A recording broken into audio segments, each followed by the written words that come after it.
नमस्कार प्यारे बच्चों, आज की इस मैथ्स की ऑनलाइन कक्षा में आप लोगों का एक बार फिर से बहुत बहुत स्वागत है। जैसा आपको मालूम है कि पिछले लेक्चर में हमने आपके साथ 4.3 एक्सरसाइज को पूरा किया था।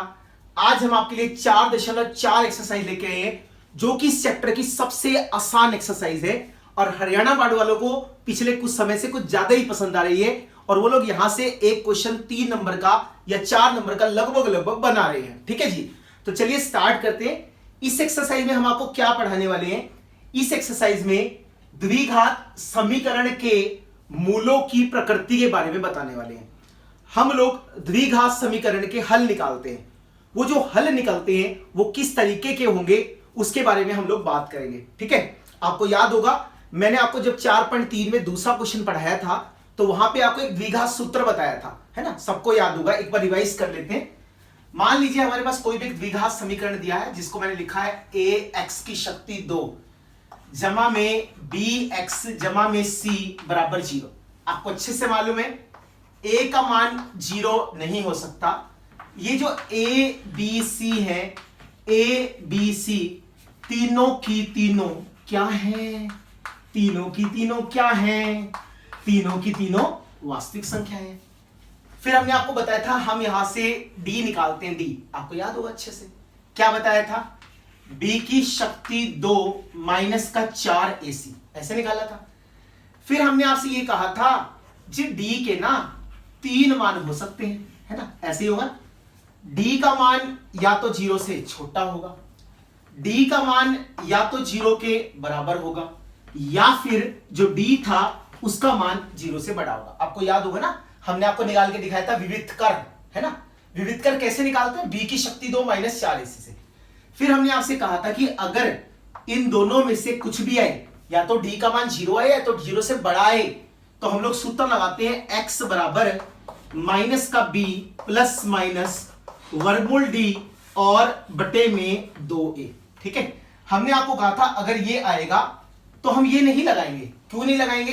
क्योंकि ये माइनस में होता है और जब वर्गमूल के बीच में माइनस को रखते हैं तो वो चीज मैथमेटिक्स के अंदर डिफाइन नहीं होती है ना, कोई भी वास्तविक संख्या नहीं होती। तो इसमें तो हमें क्लियर कट मालूम है ना, इसमें आप क्या लिखेंगे? वास्तविक मूल संभव नहीं है। ठीक है, वास्तविक मूल संभव नहीं है। भाई इसमें तो हम कोई ऐसा नंबर निकाल ही नहीं सकते जो इस समीकरण को क्या करता हो, संतुष्ट करता हो, कोई हल निकलेगा ही नहीं। और अगर ऐसा होगा तो मूल वास्तविक निकलेगा और हम लोग ये फॉर्मूला लगाएंगे। ठीक है, अभी हम सवाल करते हैं, उसके बाद यहां पे इसका नेचर लिखेंगे, इसकी प्रकृति लिखेंगे, वो आ कैसे रहे। जैसे हमारे पास पहली एक सबसे पहला सवाल है 4.4 का। आपसे क्वेश्चन में क्या कहता है? निम्नलिखित द्विघात समीकरणों के मूलों की प्रकृति ज्ञात कीजिए। यदि मूलों का अस्तित्व है तो उन्हें ज्ञात करो। कहने का मतलब आपको तो ये बताना है ये मूल इसके कैसे आएंगे, और अगर वो आ सकते हैं तो निकाल के बताओ कि वो कैसे कैसे होंगे और कौन कौन से होंगे। ठीक है जी, तो चलिए क्वेश्चन को शुरू करते हैं। मूल निकालने के लिए सबसे पहले हमें क्या निकालना पड़ता है? d निकालना पड़ता है। d कैसे निकलता है? ax की शक्ति 2 जमा में bx जमा में c बराबर 0। अरे भाई ठीक है, यहां से abc का मान निकाल लो।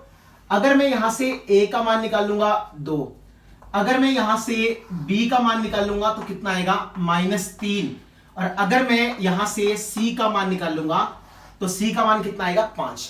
तो हम लोगों ने यहां से d निकाला। d सबको मालूम है b की शक्ति 2 माइनस का 4ac ऐसा बनेगा।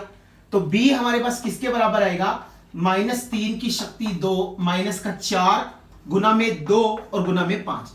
हमने b का मान भी लगा दिया, a का मान भी लगा दिया और c का भी लगा दिया। ठीक है, -3 को 2 बार गुना करेंगे तो कितना आएगा? 9 आ जाएगा। 5 की गुना 10 से, 10 की गुना 4 से, तो कितना आ गया? 40, और 9 में से 40 जाएगा तो हम क्या लिखेंगे? माइनस का 31 आ जाएगा। और अगर माइनस का 31 आ गया तो आप लिखोगे d का मान 0 से छोटा है। जब d का मान 0 से छोटा होता है तो हम ये फॉर्मूला नहीं लगाते, हम कहते हैं उसकी प्रकृति क्या होगी? आप क्या लिखोगे? इस द्विघात समीकरण के इस द्विघात समीकरण के वास्तविक मूल संभव नहीं है। ठीक है, इस द्विघात समीकरण के वास्तविक मूल क्या है? संभव नहीं है। भाई ये जो द्विघात समीकरण हमने बनाई है, इस द्विघात समीकरण के वास्तविक मूल संभव नहीं है, ये तो हमने आपको पहले ही बता दिया।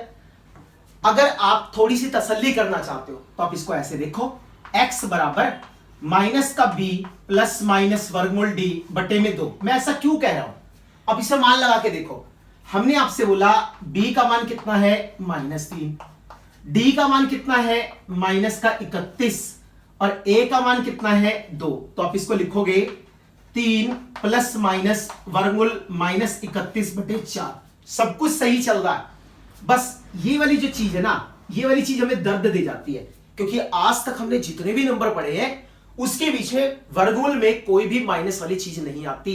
इनफैक्ट ये होती ही नहीं है ना। हम ये बोलते हैं ये वास्तविक संख्या नहीं है। अरे भाई ठीक है, ये वास्तविक संख्या नहीं है, इसलिए हम कहते हैं कि इस द्विघात समीकरण के जो वास्तविक मूल है वो संभव ही नहीं है। आप लोगों को ये नहीं करके दिखाना, आपको सिर्फ इसमें d का मान निकालना है। जब हम d का मान निकालते हैं तो d का मान 0 से छोटा आ रहा है, आपको सिर्फ ये लिखना है कि d का मान 0 से छोटा है, इसलिए इसके कोई भी वास्तविक मूल संभव नहीं है। ये आपको नहीं करके दिखाना, ये तो सिर्फ आपकी तसल्ली के लिए करके दिखाया है कि अगर d का मान 0 से छोटा आता है तो मैं ये फॉर्मूला क्यों नहीं लगाता, क्योंकि जब मैं ये फॉर्मूला लगाऊंगा तो वर्गमूल के बीच में मुझे -31 नजर आएगा सॉरी, और वर्गमूल के बीच में कभी भी माइनस निशान नहीं आ सकता, क्योंकि वर्गमूल हमेशा प्लस वाली चीजों का निकलता है, माइनस वाली चीजों का नहीं निकलता। 10वीं क्लास तक, 11वीं क्लास में हम आप उसको पढ़ाएंगे, उसको बोलते हैं काल्पनिक संख्याएं। 10वीं क्लास तक हमारे सिलेबस में सिर्फ वास्तविक संख्याएं हैं, इसलिए आपको ये नहीं लिख के दिखाना है ना, ये वाला पोर्शन आपको बिल्कुल नहीं करके दिखाना। आपको सिंपल ये लिखना है कि d का मान 0 से छोटा आ गया, इसलिए इस द्विघात समीकरण के वास्तविक मूल संभव नहीं है। ठीक है जी, तो उम्मीद करते हैं क्वेश्चन समझ में आया होगा। इसके बाद सेकंड और थर्ड पार्ट पे चलते, देखिए सेकंड थर्ड पार्ट आपसे क्या कहता है। चलिए जी, इसके बाद सेकंड पार्ट को देखते हैं। सेकंड पार्ट में आपसे कहता है 3x की शक्ति 2 माइनस का 4 वर्गमूल 3x जमा में 4 बराबर 0। लिखने को तो मैं सीधा भी लिख सकता था, फिर उससे आपको याद नहीं रहेगा। जब आप अपने आप से निकाल के देखो तो आपको आगे तक वो चीज याद रहेगी। ठीक है, मूल निकालने हैं, मुझे फटाफट बताओ कैसे निकालेंगे, सबको मालूम है। सबसे पहले ax की शक्ति 2 जमा का bx जमा c बराबर 0। अगर मैं इसको ध्यान से देखूंगा तो a का मान कितना आ गया, a का मान 3 आ गया। b का मान कितना आ गया, b का मान माइनस का 4 वर्गमूल 3 आ गया। और c का मान कितना आ गया, c का मान 4 आ गया। अरे भाई ठीक है, a का मान कितना है 3, b का मान कितना है माइनस का 4 वर्गमूल 3 और c का मान कितना है 4। फिर हम लोगों ने यहां से d निकाला, d हमारे पास बराबर आएगा b की शक्ति 2 माइनस का 4 ac। तो हम इसको लिखेंगे माइनस का 4 वर्गमूल 3 की शक्ति 2 माइनस का 4 गुना 3 गुना 4, ऐसा बन जाएगा। अब माइनस का वर्ग करेंगे तो प्लस हो जाएगा, 4 का वर्ग और फिर क्या आएगा वर्गमूल 3 का वर्ग। इसको लिखो 4 3 12, 12 चौके कितना आएगा 12 चौके 48, ऐसा बन जाएगा। जब हम 4 का वर्ग करते हैं तो कितना आएगा 16, वर्ग से वर्गमूल कटेगा, गुणा में 3 और माइनस में 48। तो आप इसको लिखोगे 16 को 3 से गुना करा 48 और 48 में से 48 से आएगा तो उत्तर कितना आ जाएगा 0 आ जाएगा। बिल्कुल आसान सी चीज है। अब हमने आपको बताया था 0 या 0 से बड़ा आएगा तो ये सूत्र लगाते हैं, लगाओ भी इसके बीच में। तो x हमारे पास बराबर है माइनस का b प्लस माइनस वर्गमूल d और बटे में क्या आएगा 2a। लगा दो भाई, b की जगह पे b का मान माइनस का -4 वर्गमूल 3, d का मान कितना है, d का मान है 0, a का मान कितना है, a का मान हमारे पास है 3, तो हमने इसको लिख दिया 2 गुना 3। तो हम इसको लिख सकते हैं माइनस माइनस क्या हो जाएगा, माइनस माइनस प्लस होगा 4 वर्गमूल 3। 0 का वर्गमूल मुझे अच्छे से मालूम है, 0 का जो वर्गमूल होता है वो 0 होता है और बटे में क्या आएगा 6। तो हम क्या कहते हैं, एक बार प्लस का ले लो एक बार माइनस का ले लो। तो लिखो भी, यहां लिख देता हूं 4 वर्गमूल 3 जमा 0 बटे में 6, 4 वर्गमूल 3 माइनस 0 बटे में 6, ऐसे आएगा। 0 को जोड़ो या घटाओ कोई फर्क थोड़ी पड़ता है, सेम टू सेम रहता है।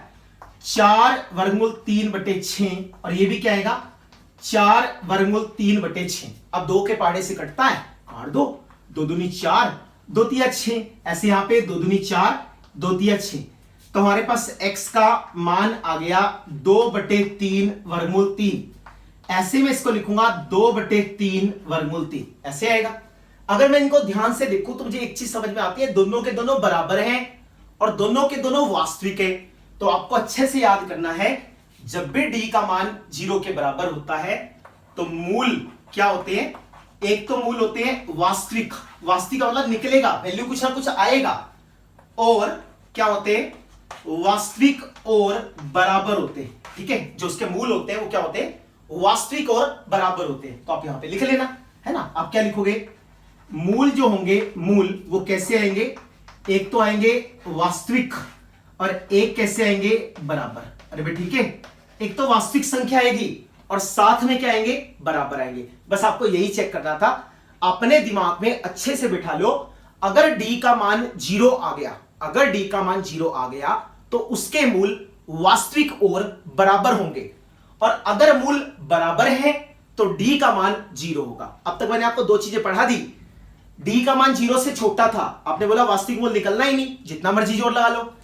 फिर आपने कहा था d का मान 0 के बराबर है। जब d का मान 0 के बराबर आ जाता है तो वहां पर मूल हमेशा वास्तविक भी होते हैं, बराबर भी होते हैं। ठीक है जी, समझ में आ गया। चले आगे थर्ड पार्ट की तरफ चलते हैं और थर्ड पार्ट देखते हैं आपसे क्या कहता है। चलो इसके बाद थर्ड पार्ट को देखते हैं। थर्ड पार्ट बिल्कुल ऐसा ही है, 2x की शक्ति 2 माइनस का 6x जमा 3 बराबर 0। अब तक हमने 2 केस पढ़ लिए। जब d का मान 0 से छोटा था तो कोई वास्तविक मूल नहीं होंगे, जब d का मान 0 के बराबर होगा तो मूल वास्तविक भी होंगे, बराबर भी होंगे। अब चलते हैं इसके ऊपर, देखो ax की शक्ति 2 जमा का bx जमा में c बराबर 0। अब आप यहां से ना मान निकालो, बोलो a का मान कितना आएगा, आप देख के बता सकते हो। a का मान 2 आएगा।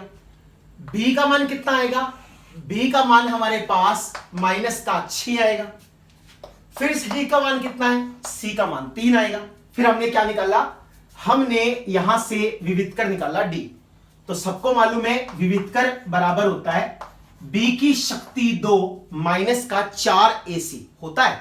तो b को लिख दो, माइनस 6 की शक्ति 2 माइनस का 4 गुना 2 गुना 3, इसको मैं लिखूंगा 36, 4 दूनी 8, 8 तिया 24। अरे भाई ठीक है, माइनस का वर्ग करेंगे प्लस हो जाएगा, 6 को 2 बार गुना करेंगे तो 36 आता है। 36 में से 24 जाएगा, जब 36 में से 24 जाएगा तो उत्तर कितना आएगा 12। अब आप कह सकते हो कि सर d का मान 0 से बड़ा है, और अगर 0 से बड़ा है तो मैं ये वाला सूत्र लगा सकता हूं। तो किसने रोका है, लगाओ ना, माइनस का b प्लस माइनस वर्गमूल d और बटे में क्या आएगा 2a। ये तो याद हो गया होगा ना, बहुत बार लिख लिया, मैं बहुत ही बार लिख लिया। लगाओ इसमें b का मान कितना है, बोलो, माइनस बाहर लगाया, b का मान कितना है -6, तो माइनस का 6 प्लस माइनस इसका लिखूंगा 12, और a का मान कितना है, बोलो a का मान कितना है 2, तो हमने इसको लिखा 2 गुना 2, ऐसा बन जाएगा। तो माइनस माइनस प्लस हो जाएगा तो 6 हो जाएगा, है ना। 12 को हम लोग अगर थोड़ा तसल्ली से लिखना चाहिए तो लिख सकते हैं 2 गुना 3, और बटे में 2 को 2 से गुना करेंगे 4। बोलो लिख सकते हैं नहीं। अरे भाई ऐसे देखो ना, भाई 12 था 12, तो 12 को 2 से काटा, 2 6 12, फिर 2 से काटा 2 तिया 6, फिर 3 से काटा 3 एकम 3। इसका मतलब मैं 12 को लिख सकता हूं 2 गुना 3। ऐसे लिखने का फायदा क्या है, वर्गमूल में अगर कोई भी अंक 2 बार लिखा है तो वर्गमूल निकालते से बाहर जब निकालते हैं ना, उसमें से सिर्फ एक ही बार निकलता है। ठीक है, अच्छा इतनी इंपॉर्टेंट बात है। 6 प्लस माइनस 2 बाहर आ गया, बीच में कौन बच गया, वर्गमूल 3, और बटे में क्या आएगा 4 आएगा। ठीक है जी, एक बार प्लस में ले लो, जब मैं इसको प्लस में लूंगा तो 6 जमा 2 वर्गमूल 3 बटे 4, 6 माइनस 2 वर्गमूल 3 बटे 4। अरे भाई ठीक है, एक बार हमने प्लस में लिया, एक बार हमने माइनस में लिया। अब बहुत सारे बच्चे क्या गलती करते हैं, ऐसे करके 2 तिया 6, 2 दूनी 4, ये हमारा आंसर आ गया। भाई बिल्कुल गलत बात है, ऐसे नहीं काटना है। ऐसे काटोगे तो दफा 302 के तहत सीधी फांसी की सजा होगी, समझ गए? ऐसे नहीं करना, नंबर तो जाएंगे बेटा, सारे में से अलग अलग कॉमन निकाल के काटते हैं, या तो सारे में से इकट्ठा कॉमन निकाल लो, और अगर ऐसे नहीं निकाल सकते तो आप ऐसा करो, दोनों के नीचे इसको अलग अलग कर दो, ये अच्छी चीज है, बजाय कि ऐसे काटने को, तो गलत है बिल्कुल। इसको लिखेंगे 6/4 माइनस का 2/4 और फिर क्या आएगा वर्गमूल 3। इसको काटा 2 तिया 6, 2 दूनी 4, इसको काटेंगे 2 दूनी 4, इसको लिखेंगे 2 तिया 6, 2 दूनी 4, इसको काटेंगे 2 दूनी 4, तो हमारे पास बचेगा क्या? हमारे पास बचेगा 3 जमा वर्गमूल 3/2, और ये क्या बचेगा? ये बचेगा 3 माइनस में वर्गमूल 3/2। अगर मैं इनको ध्यान से देखूं तो ये दोनों की दोनों वास्तविक संख्याएं तो है, इसमें प्लस है, इसमें माइनस है, इसका लिए ये दोनों अलग अलग भी हैं। तो कहने का मतलब क्या है, जब d का मान 0 से बड़ा होता है तो आप यहां लिख देना कि जो उसके मूल है, मूल वो क्या होते हैं, जो इसके मूल हैं, एक तो वो वास्तविक होते हैं और क्या होते हैं, भिन्न होते हैं। भिन्न का मतलब क्या है, अलग अलग होते हैं। जैसे देखो ना, एक प्लस में आ रहा है, एक माइनस में आ रहा है, तो 3 जमा वर्गमूल 3/2 और 3 माइनस वर्गमूल 3/2। तो उस तरह से पूछा था मूल कैसे आएंगे, तो आप इसको लिख देना। हमारा उत्तर क्या आया, 3 जमा वर्गमूल 3/2, 3 माइनस वर्गमूल 3/2। तो आप लिख देना इसके जो मूल है, इसके जो मूल है वो क्या है, वास्तविक तथा भिन्न है। अरे भी ठीक है, इसके जो मूल आते हैं, एक तो वो वास्तविक आएंगे और साथ में अलग अलग होंगे। अगर एक 3 जमा वर्गमूल 3/2 है तो अगला 3 माइनस वर्गमूल 3/2 आ रहा है। तो यहां की समरी से हमने क्या समझ में आया, जब हम द्विघात समीकरण के मूल निकालते हैं तो 3 केस बनते हैं। अगर d का मान 0 से छोटा आ जाए तो भैया मजा ही आ जाएगा, कुछ करना ही नहीं है, सीधा लिख देंगे मूल वास्तविक ही नहीं है। अगर d का मान 0 के बराबर है तो मूल वास्तविक भी होंगे, बराबर भी होंगे। d का मान 0 से बड़ा है तो मूल वास्तविक होंगे तथा साथ में अलग अलग होंगे। यही प्रकृति है। प्रकृति का मतलब कैसे है, d का मान 0 से छोटा है, वास्तविक नहीं, 0 के बराबर है, वास्तविक बराबर है, और d का मान अगर 0 से बड़ा है तो मूल वास्तविक भी होंगे, अलग अलग भी होंगे। ठीक है जी, चलिए जी, उम्मीद करते हैं समझ में आ गया होगा। क्वेश्चन नंबर 2 की तरफ चलते हैं। देखिए क्वेश्चन नंबर 2 में क्या कहता है। चलिए जी, पहले क्वेश्चन के बाद दूसरे क्वेश्चन में चलते हैं। दूसरा question most most most most most most important है।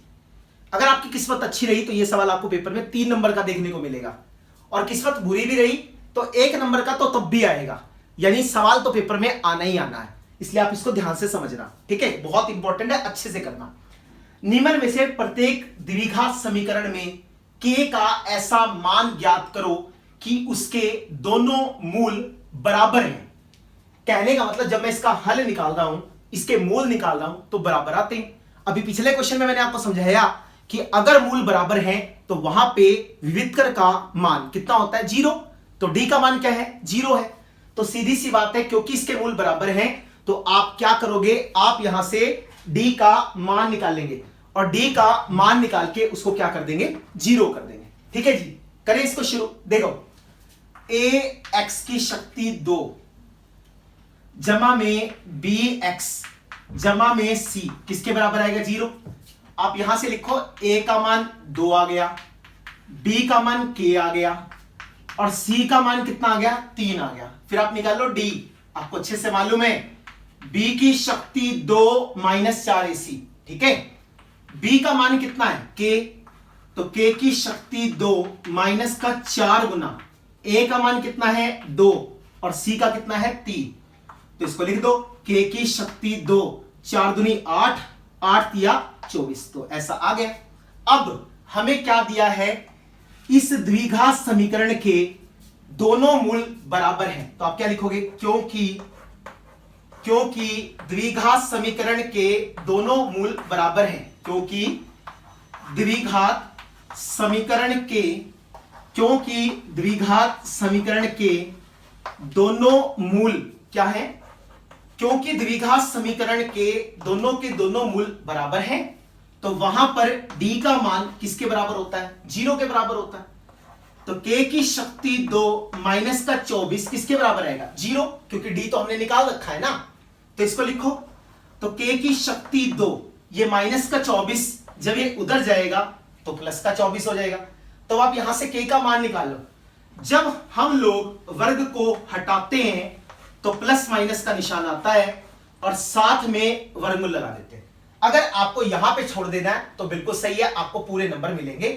इसका उत्तर आएगा प्लस माइनस वर्गमूल 24। जब हम वर्ग हटाते हैं तो वर्गमूल का निशान आता है और साथ में प्लस माइनस आता है। प्लस माइनस क्यों आता है? क्योंकि अगर आप प्लस वर्गमूल 24 का वर्ग करोगे तब भी उत्तर 24 आएगा, माइनस वर्गमूल 24 का वर्ग करेंगे तब भी उत्तर क्या आएगा? 24 आएगा। ठीक है जी। अब इससे आगे करना चाहते हैं तो आप इसको ऐसा भी लिख सकते हो, k बराबर है प्लस माइनस 24 को लिख सकते हैं 2 गुना 6, 2 दूनी 4, 4 छिके 24, ऐसा ही है। यहां से 2 को बाहर निकाल लो तो क्या आएगा? k बराबर है प्लस माइनस 1 2 बाहर चला जाएगा, बीच में वर्गमूल 6 आ जाएगा। तो आप यहां से देख के बता सकते हो ये हमारा आंसर है कि जो हमारे पास k होगा उस k का मान प्लस माइनस 2 वर्गमूल 6 आएगा। अगर आप वर्गमूल 24 में भी छोड़ दोगे तो भी आपके नंबर नहीं कटेंगे, आपको पूरे नंबर मिलेंगे। इसके मूल बराबर है, d का मान 0 आएगा, d को निकाला 0 के बराबर किया, k का स्क्वायर 24 के बराबर आएगा, वर्ग हटेगा तो प्लस माइनस का निशान आएगा और साथ में वर्गमूल का निशान आएगा। तो प्लस माइनस वर्गमूल 24, 24 को लिख सकते हैं 2 गुना 6, 1 2 को बाहर टपा देंगे तो प्लस माइनस 2 वर्गमूल 6 हमारा उत्तर आ जाएगा। ठीक है जी। सेकेंड पार्ट देखो, सेकेंड पार्ट में क्या कहता है? बिल्कुल सेम है, लेकिन सेकेंड पार्ट में थोड़ा सा धोखा है। धोखा क्या है? यहां जो भी समीकरण है वो ax की शक्ति 2 जमा bx जमा c बराबर 0 के फॉर्म की है। यहां तो नहीं है, कोई बात नहीं, बना लेंगे। कैसे बनाओगे बोलो? kx की गुना करी x के साथ तो बोलो क्या बनेगा? kx की शक्ति 2, kx की गुना करेंगे 2 के साथ तो माइनस का 2kx, ऐसा बनेगा। और इसको मैं लिखूंगा प्लस का 6 तो किसके बराबर आएगा? 0 के बराबर आएगा। अब आप यहां से d का मान निकाल लो, क्या आएगा? ax की शक्ति 2 जमा में bx जमा में c किसके बराबर आएगा? 0 के।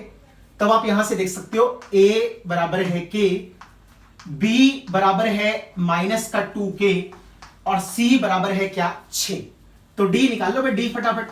b की शक्ति 2 माइनस का 4ac, तो हम इसको लिख सकते हैं ना क्या?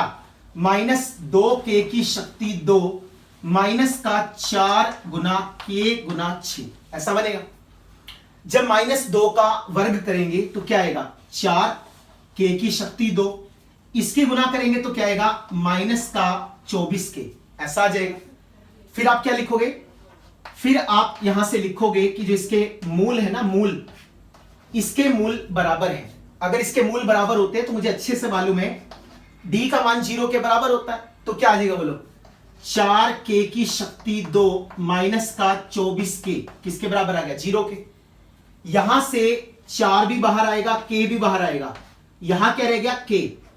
24 के 4 6 24 होता है, 4 को बाहर निकाल लिया तो 6 आ गया और k तो पहले ही बाहर जा चुका। किसी भी दो नंबर को गुना करके 0 कब मिलता है? हम यहां से लिख देंगे 4k बराबर 0 और k माइनस 6 बराबर 0। तो k का मान आएगा 0/4, 0, और यहां से k का मान निकालेंगे 6। तो अब हमारे पास k के दो मान आ गए, एक तो आ गया 0, एक आ गया 6। अब इसमें से कौन सा लेना है और कौन सा नहीं लेना, क्या दोनों आ सकते हैं? देख लेते हैं। हमने आपसे कहा k की जगह ना 0 रख के देख लो, आपने रखा, k की जगह 0 रखो। 0x इंटू x माइनस 2 जमा 6 किसके बराबर आएगा? 0 के। अब आपको मालूम है 0 को किसी भी चीज से गुना कर दो। जब मैं 0 को किसी भी चीज से गुना करूंगा तो उत्तर क्या आएगा? 0 जमा 6 बराबर 0। तो 6 किसके बराबर आ गया? 0 के। लेकिन ये तो कभी हो ही नहीं सकता ना, 6 कभी 0 के बराबर थोड़ी होता। इसलिए जो k हमारे पास है उस k का मान 0 तो नहीं हो सकता, क्योंकि अगर k का मान 0 हो गया तो आप लिख लेना 0 गुना x माइनस 2। 0 को किसी भी चीज से गुना करेंगे तो आंसर 0 आएगा। 6 0 के बराबर कभी हो नहीं सकता, इसका मतलब वो गलत कह रहा है। इसका मतलब k का सिर्फ एक ही मान निकलेगा। आप उसको यहां से लिख सकते हो k किसके बराबर आएगा? 6 के। बिल्कुल आसान सरल, कुछ भी नहीं है। हमने ये देखना था इसके मूल बराबर है, और मूल बराबर कब होते हैं? जब d का मान 0 होता। हमने d निकाला, विविधकर निकाला, 0 के बराबर किया, k के 2 मान आ गए 0 और 6। मैंने बोला अगर 0 हुआ तो 6 0 के बराबर हो जाएगा, है ना। ऐसा तो गणित के इतिहास में आज तक कभी हुआ ही नहीं कि 0 6 के बराबर आ जाए। तो इसका मतलब k का मान कितना होगा? 6 हो जाएगा। बिल्कुल आसान है। इन दो सवालों में से एक सवाल हमको फाइनल पेपर में 100% गारंटी से 3 नंबर का या 1 नंबर का पक्का मिलेगा। उम्मीद 3 नंबर की है, अच्छे से पढ़ना, ठीक है। इसके बाद आगे चलते हैं, नेक्स्ट देखिए क्वेश्चन नंबर 3 के ऊपर। क्वेश्चन नंबर 3 में आपसे क्या कहता है? चलिए जी, इसके बाद क्वेश्चन नंबर 3 को देखते हैं। आपसे कहता है क्या ऐसी आम की बगिया बनाना संभव है जिसकी लंबाई चौड़ाई से दुगनी है और उसका क्षेत्रफल 800 वर्ग मीटर है, और अगर है तो उसकी लंबाई चौड़ाई हम लोगों को बतानी है, क्या होगी? बस सीधी सी बातों से हमसे ये पूछा क्या बनाना संभव है। अगर आप भुजाएं बना पाओगे तो बगिया अपने आप से बन जाएगी। कहने का मतलब है अगर आप उसके वास्तविक हल निकाल पाए तो संभव है, और अगर वास्तविक हल नहीं निकाल पाए तो संभव नहीं है। ये कहता क्या है? एक आयताकार बगिया, तो सबको मालूम है आयताकार जो चीज होती है वो ऐसी होती है जिसकी लंबाई और चौड़ाई अलग अलग होती है, ठीक है। वो क्या कहता है? उसकी लंबाई उसकी चौड़ाई से दुगनी है। हमने मान लिया, माना आयताकार बगिया की, माना आयताकार बगिया की चौड़ाई, ठीक है। जो आयताकार बगिया है उस आयताकार बगिया की जो चौड़ाई है वो कितनी है? x metre. तो भाई चौड़ाई तो आ गई x मीटर। फिर हमें क्या लिखना है? हमने लिखा माना आयताकार बगिया, है ना, जो आयताकार बाग है, आयताकार बगिया की लंबाई, बगिया मतलब बाग, ठीक है, इसका दुगना तो 2x मीटर, ठीक है, क्योंकि ये वाली चीज जो है वो इससे दुगनी है 2x मीटर। अब उससे पूछा है कि जो इसका क्षेत्रफल है, क्या इसका क्षेत्रफल 800 वर्ग मीटर आ सकता है? देख लेते हैं। आपको मालूम है जो आयत का क्षेत्रफल होता है ना, बचपन से हमें सिखाया, बचपन से, कसम से, 6ठी क्लास में सिखा देते ना, लंबाई गुना चौड़ाई। अरे भाई ठीक है, जो आयत का क्षेत्रफल होता है लंबाई गुना चौड़ाई के बराबर होता है। क्षेत्रफल है कितना है? 800। लंबाई कितनी है? 2x। चौड़ाई कितनी है? चौड़ाई x है। लंबाई को चौड़ाई से गुना कर दो, क्षेत्रफल आ जाएगा। चल 800 बराबर है 2x की शक्ति 2।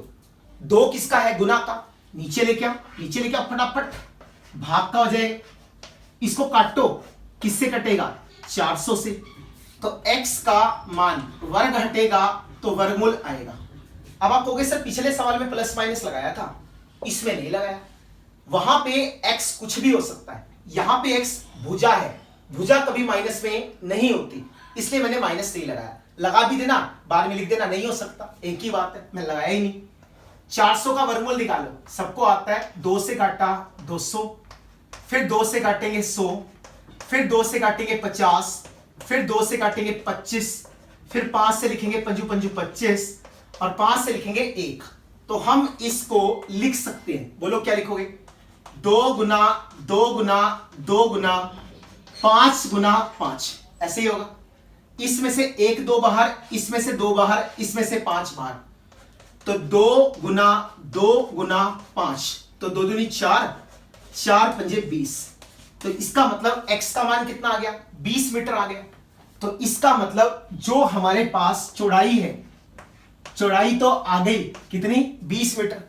लंबाई क्या है? उसकी दुगनी, 2 गुना 20, तो कितना आ गया?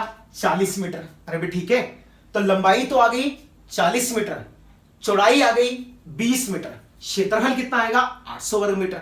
तो इसका मतलब मैं ऐसा ऐसा आयताकार खेत बना सकता हूं। तो आप लिखोगे हां ऐसी आयताकार बगिया बनाना संभव है, ठीक है, ऐसी आयताकार बगिया बनाना संभव है, ऐसी आयताकार बगिया बनाना संभव है। बिल्कुल ऐसा हो सकता है, क्योंकि हमने इसको लंबाई चौड़ाई निकाल के दिखा दी। लंबाई 40 मीटर आएगी, चौड़ाई 20 मीटर आएगी, ठीक है जी। तो उम्मीद करते हैं आपको क्वेश्चन नंबर 3 भी अच्छे से समझ में आया होगा। बस आज इतना ही मुझे पढ़ाना था। ये तीनों के तीनों क्वेश्चंस आपको अच्छे से अपनी कॉपी में करने हैं, कोई भी प्रॉब्लम आए आप डायरेक्टली मुझसे पूछ सकते हैं, व्हाट्सएप नंबर आपके पास है, आप पूछ सकते हैं और कमेंट बॉक्स में भी डाल सकते हैं। जल्दी से जल्दी आपकी समस्या का पूरा समाधान करने की कोशिश की जाएगी। इसी प्रकार हमारे साथ जुड़े रहिए, नेक्स्ट वीडियो में मिलेंगे। वीडियो अच्छी लगी हो, यूजफुल लगी हो तो लाइक करना बिल्कुल मत भूलिए। चैनल को सब्सक्राइब नहीं किया तो अभी के अभी जगह के बटन दबा दें और बाकी लोगों को भी बता दें कि हमारे सर पढ़ाते हैं, पढ़ लो, सब कुछ फ्री में मिल रहा है। ठीक है जी, तो मुश्किल की घड़ी है, सब लोगों को घर बैठ के शांति से अपनी पढ़ाई करनी है। इसी प्रकार हमारे साथ जुड़े रहिए, नेक्स्ट वीडियो में मिलेंगे, तब तक के लिए